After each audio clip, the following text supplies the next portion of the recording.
K R ನಗರ kidnap ಪ್ರಕರಣಕ್ಕೆ ಸಂಬಂಧಪಟ್ಟಂತೆ ಭವಾನಿ ರೇವಣ್ಣ ಅವರಿಗೆ ಸಂಕಷ್ಟ ಮುಂದುವರಿತಾ ಇದೆಯಾ ಅನ್ನೋದು ಪ್ರಶ್ನೆ ಆಗ್ತಾ ಇದೆ.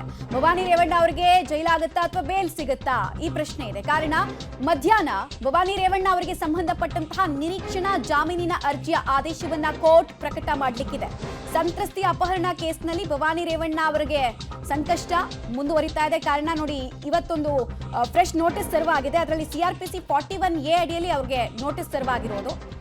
ಈ ಬೆನ್ನಲ್ಲೇ ಮಧ್ಯಾಹ್ನ ಅವರಿಗೆ ಡಿಸೈಡಿಂಗ್ ಡೇ ಅಂತ ಹೇಳ್ತೀವಲ್ಲ, ಆ ಥರ ಭವಾನಿ ರೇವಣ್ಣ ಅವ್ರ ಪಾಲಿಗೆ ಅತ್ಯಂತ ನಿರ್ಣಾಯಕ ಘಟ್ಟ ಮಧ್ಯಾಹ್ನ. ಸೊ ಏನಾಗುತ್ತೆ, ಕೋರ್ಟ್ನ ಆದೇಶ ಏನು, ಭವಾನಿ ರೇವಣ್ಣ ಅವರಿಗೆ ಕೋರ್ಟ್ನ ಆದೇಶದ ಮೂಲಕ ಮುನ್ನಡೆ ಆಗುತ್ತಾ ಹಿನ್ನಡೆ ಆಗುತ್ತಾ, SIT ವಕೀಲರ ವಾದಕ್ಕೆ ಅಥವಾ ಅವರು ಕೋರ್ಟ್ನ ಗಮನಕ್ಕೆ ಕೆಲವು ವಿಚಾರಗಳನ್ನು ತರೋ ಪ್ರಯತ್ನವನ್ನು ಮಾಡಿದ್ರಲ್ಲ, ಅದಕ್ಕೆ ಪುರಸ್ಕಾರ ಸಿಗುತ್ತಾ ಅನ್ನೋದು ಪ್ರಶ್ನೆಯಾಗಿ ಉಳಿತಾ ಇದೆ. ಸೊ ಇಡೀ ಫ್ಯಾಮಿಲಿ ಸದ್ಯಕ್ಕೆ ಕ್ರೂಷಿಯಲ್ ಸ್ಟೇಜ್ನಲ್ಲಿದೆ. ಸಂಕಷ್ಟ ಅಂತೂ ಇದ್ದೇ ಇದೆ, ಟೆನ್ಷನ್ ಅಂತೂ ಕಂಟಿನ್ಯೂ ಆಗ್ತಾ ಇದೆ. ಭವಾನಿ ರೇವಣ್ಣ ಅವರಿಗೆ ಕೆಆರ್ ನಗರ ಕಿಡ್ನಾಪ್ ಪ್ರಕರಣದಲ್ಲಿ ಆರಂಭದಲ್ಲಿ ಕೇಳಿಬಂದಂತಹ ಆರೋಪ, ಸಂತ್ರಸ್ತೆಯ ಮಗ ಅಂದ್ರೆ ದೂರುದಾರ ಕೊಟ್ಟಂತಹ ಕಂಪ್ಲೇಂಟ್ನಲ್ಲಿ ಇವರ ಹೆಸರು ಮೆನ್ಷನ್ ಆಗಿತ್ತು. ಡೀಟೇಲ್ಸ್ ಕೊಡ್ತಾರೆ. ಮುರಳಿ ಕೋರ್ಟ್ ಎರಡೂ ಕಡೆಯ ವಾದ ಪ್ರತಿವಾದವನ್ನ ಆಲಿಸಿದೆ.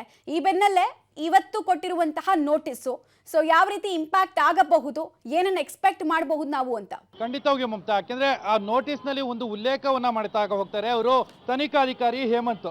ಅಂದ್ರೆ ನಿಮ್ಮನ್ನು ಮೇಲ್ಕಂಡ ಪ್ರಕರಣಕ್ಕೆ ಸಂಬಂಧಿಸಿದಂತೆ ವಿಚಾರಣೆಗೊಳಪಡಿಸುವುದು ಅವಶ್ಯಕತೆ ಇರುವುದರಿಂದ ದಿನಾಂಕ 1/6/2024 ಬೆಳಗ್ಗೆ 10 ಗಂಟೆಯಿಂದ ಸಂಜೆ 5 ಗಂಟೆ ಒಳಗೆ CID ಕಚೇರಿ ಅಂದ್ರೆ SIT ಕಚೇರಿಗೆ ಬಂದು ವಿಚಾರಣೆಗೆ ಹಾಜರಾಗಬೇಕು ಅಂತೇಳಿ. ಅಂದ್ರೆ ಈ ಪ್ರಕರಣದಲ್ಲಿ ನಿಮಗೆ ಸಂಬಂಧಪಟ್ಟಂತೆ ಕೆಲವೊಂದು ಮಾಹಿತಿಗಳನ್ನ ಪಡ್ಕೊಳ್ಬೇಕು. ಜೊತೆಗೆ ನೀವು ಆರೋಪಿ ಸ್ಥಾನದಲ್ಲಿದ್ದೀರಾ, ಆ ಹಿನ್ನೆಲೆಯಲ್ಲಿ ನಿಮಗೆ 41 CRPC ಅಡಿಯಲ್ಲಿ ಒಂದು ನೋಟಿಸ್ ಅನ್ನ ಕೊಡ್ತಾ ಇದೀವಿ ಅಂತೇಳಿ ಒಂದು ಉಲ್ಲೇಖವನ್ನ ಮಾಡಿರುವಂಥದ್ದು. ಇವತ್ತು 31ನೇ ತಾರೀಕು, ನಾಳೆ 1ನೇ ತಾರೀಕು, ನಾಳೆ ಬೆಳಗ್ಗೆ 10 ಗಂಟೆಯಿಂದ ಸಂಜೆ 5 ಗಂಟೆ ಒಳಗೆ ವಿಚಾರಣೆಗೆ ಹಾಜರಾಗಬೇಕು ಅಂತ ಹೇಳುವುದು ನೋಟಿಸ್ ಅನ್ನ ಕೊಟ್ಟಿದ್ದಾರೆ. ಆ ನೋಟಿಸ್ ನಲ್ಲಿ ಒಂದಿಷ್ಟು ಮಾಹಿತಿಗಳನ್ನ ಕಲೆ ಹಾಕಬೇಕು ಅಂತ ಹೇಳಿ ಕೂಡ ಒಂದು ಹೇಳಿಕೆಯನ್ನು ಕೊಟ್ಟಿರುವಂಥದ್ದು. ನಿರೀಕ್ಷಣಾ ಜಾಮೀನು ಇವತ್ತೇನಾದ್ರೂ ಅರ್ಜಿ ವಜಾ ಆಯಿತು ಅಂದ್ರೆ ಭವಾನಿ ರೇವಣ್ಣ ಅವರ ಬಂಧನ ಕಟ್ಟಿಟ್ಟ ಬುತ್ತಿ ಅನ್ನೋದು ಈ ಮೂಲಕ ಸ್ಪಷ್ಟವಾಗ್ತಾ ಇರುವಂಥದ್ದು. ಮಮತಾ, ಇಲ್ಲಿ ಗಮನಿಸಬೇಕಾಗಿರುವಂಥದ್ದು 41A CRPC ಅಡಿಯಲ್ಲಿ ಏನು ನೋಟಿಸ್ ಅನ್ನು ಕೊಟ್ಟಿರುವಂಥದ್ದು. ಅವರನ್ನು ಕೂಡ ಆರೋಪಿಯನ್ನಾಗಿ ಈಗ SIT ಅಧಿಕಾರಿಗಳು ಕನ್ಸಿಡರ್ ಮಾಡಿದ್ದಾರೆ. ಈ ಪ್ರಕರಣದಲ್ಲಿ ರೇವಣ್ಣ ಸೇರಿದಂತೆ ಇದುವರೆಗೂ ಕೂಡ 7 ಆರೋಪಿಗಳನ್ನ ಬಂಧನ ಮಾಡಿರುವಂಥದ್ದು. ಈಗ 8ನೇ ಆರೋಪಿಯಾಗಿ ಭವಾನಿ ರೇವಣ್ಣ ಅವ್ರನ್ನ ಕನ್ಸಿಡರ್ ಮಾಡ್ತಾ ಇದ್ದಾರೆ. ಮುಂದಿನ ಹಂತಗಳಲ್ಲಿ ಈ ಪ್ರಕರಣದ ಬೆಳವಣಿಗೆಗಳು ಕೂಡ ಆಗುವಂತ ಸಾಧ್ಯತೆಗಳಿದಾವೆ. ಬಹುತೇಕ ಇವತ್ತು ಆದೇಶ ಬಂದ ಬಳಿಕ ಅಕಸ್ಮಾತ್ ಅರ್ಜಿ ವಜಾ ಆಯಿತು ಅಂದ್ರೆ ಅವರ ಬಂಧನ ಕಟ್ಟಿಟ್ಟ ಬುತ್ತಿ ಅನ್ನೋದು ಸ್ಪಷ್ಟವಾಗಿ ಈ ಮೂಲಕ ಗೊತ್ತಾಗ್ತಾ ಇರುವಂತದ್ದು.